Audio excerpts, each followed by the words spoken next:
जय श्री झूलेलाल। सतनाम साखी सिंधी समाचार राजस्थान में तव्हां सभिनी जो स्वागत है। दोस्तों, अॼु जयपुर शहर के अंदर विशाल झूलेलाल मंदिरनि जी ॻाल्हि कंदासीं त उन अंदर असां तव्हांखे ॿुधायूं था कि जयपुर शहर के अंदर जवाहर नगर सेक्टर 5 जो मंदिर है, जेको भगवान श्री झूलेलाल जो मंदिर है, वो ॾाढो ही विशाल काय रूप सां नव निर्माण थी करे आयो है। नव निर्माण जो मतलब मंदिर तो पुराणो हो, लेकिन जीर्णोद्धार उन थी करे हींअर नव निर्मित पूरो मंदिर के थधो करे सुठे नमूने सां उन मंदिर के ठाहियो अथनि ऐं तमामु ही विशाल मंदिर है, जंहिंजे अंदर तव्हां ॾिसी था सघो भगवान श्री झूलेलाल जी प्रतिमा भी नई स्थापित कई अथनि। तंहिंजे अलावा श्री कृष्ण भगवान, शंकर भगवान, राम भगवान, सभिनी देवी देवताउनि जी टोटल नई मूर्तियुनि खे स्थापित कयो वियो आहे ऐं गुरु ग्रंथ साहिब भी हिते विराजमान आहिनि। तंहिंजे अलावा साईं पुरसाराम जी महाराज ऐं श्री सतगुरु साईं टेऊंराम जी महाराज, सर्वानंद जी महाराज यानी अमरापुर जा संत भी विराजमान आहिनि हिन मंदिर में।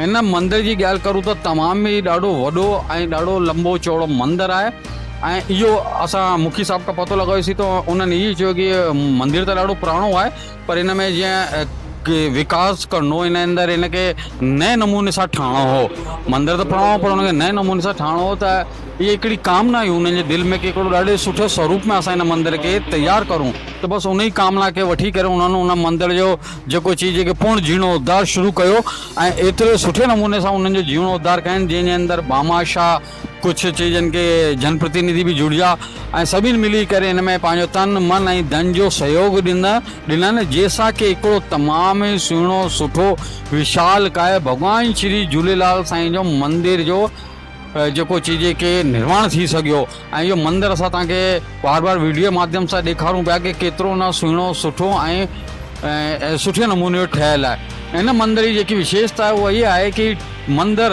ही मंदिर जेको तव्हां ॿाहिरां खां अंदर खां ॾिसंदा त लाल पत्थर यानी कि ॻाढ़े पत्थर सां इहो ठाहियो वियो आहे। तंहिंजे अंदर तव्हां ॿाहिरि जे पोर्शन में ॾिसंदा त हिकिड़ो नंढो सो गार्डन भी आहे, जंहिंजे अंदर तव्हां शादी वियांह इत्यादि जेके चइनि बर्थडे पार्टी यानी शादी एनिवर्सरी कुछ भी तव्हां छोटो प्रोग्राम करे था सघो।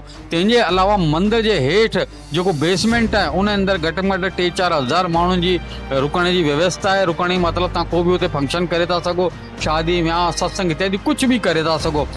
दोस्तों, इन मंदिर जे अंदर हिकिड़ो नियम आहे जेको हर झूलेलाल मंदिर में हुजणो घुरिजे कि जेको भी मंदिर जे अंदर प्रवेश करे थो त उहो पंहिंजो मथो ढके, चाहे जेंट्स हुजे, चाहे माई हुजे, चाहे ॿार हुजे। इहो हिकिड़ो नियम तमामु ई सुहिणो सुठो आहे जेको हर झूलेलाल मंदिर में हुजणो घुरिजे।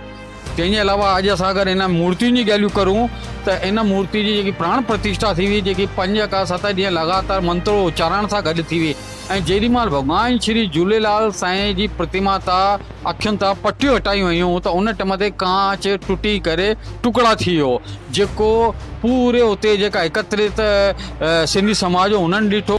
अलावा जेका पंडित हुआ उन्हनि भी इहो चमत्कार ॾिठो। तो दोस्तों, ये भगवान श्री झूलेलाल साईं जो जागृत मंदिर है, जिते हर कंहिंजी मनोकामना पूर्ण थिए थी।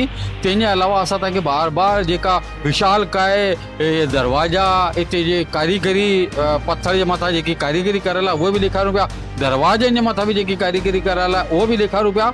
ऐं इन मंदिर के असां तव्हांखे पंहिंजे असांजे वीडियो माध्यम सां बार बार चारों तरफ़ा असां ॾेखारूं पिया कि मंदिर जे अंदर कहिड़ी कहिड़ी प्रतिमा स्थापित आहे। ऐं तंहिंजे अलावा जेके इन मंदिर में पुराणियूं मूर्तियूं हुयूं उन लाइ करे अलॻि सां हिकिड़ी जॻह मंदिर ठाहियो वियो आहे नंढो सो, जंहिंजे अंदर जेतिरी भी पुराणी प्रतिमा हुयूं भॻवान जूं, झूलेलाल जूं या कंहिंजूं भी देवी देवता जूं हुयूं, उन्हनि खे अलॻि सां हिकिड़ी स्थान ॾियो वियो आहे। उते भी नित्य पूजा आरती थींदी आहे।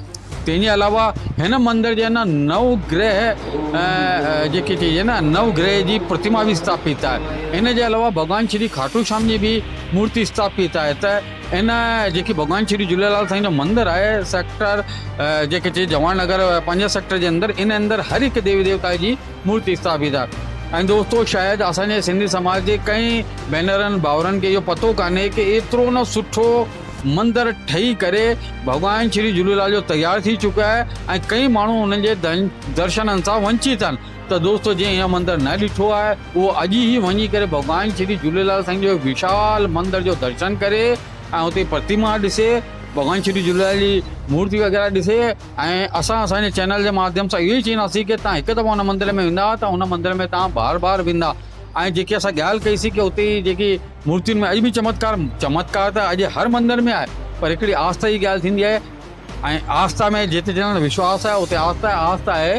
त चमत्कार आहे। त दोस्तो तव्हां बि पंहिंजे परिवार सां गॾु वञो ऐं हिन मंदर जा दर्शन करो ऐं असांखे कमेंट बॉक्स में ज़रूरु ॿुधाइजो कि तव्हांखे इहो मंदर जयपुर शहर जो जेको बार बार असां एड्रेस ॿुधायूं पिया, जवाहर नगर सिंधी कॉलोनी सेक्टर 5 जो नओं झूलेलाल मंदिर चइजो, जंहिंजो हींअर नओं निर्माण थियो आहे। माना हो त पुराणो हुनखे जीर्णोद्धार कयो आहे, पर नओं मंदिर ई चईंदा आहिनि हिकु प्रकार जा। त तव्हां हिन जो दर्शन करो ऐं लाभ वठो, धर्म लाभ वठो। जय श्री झूलेलाल।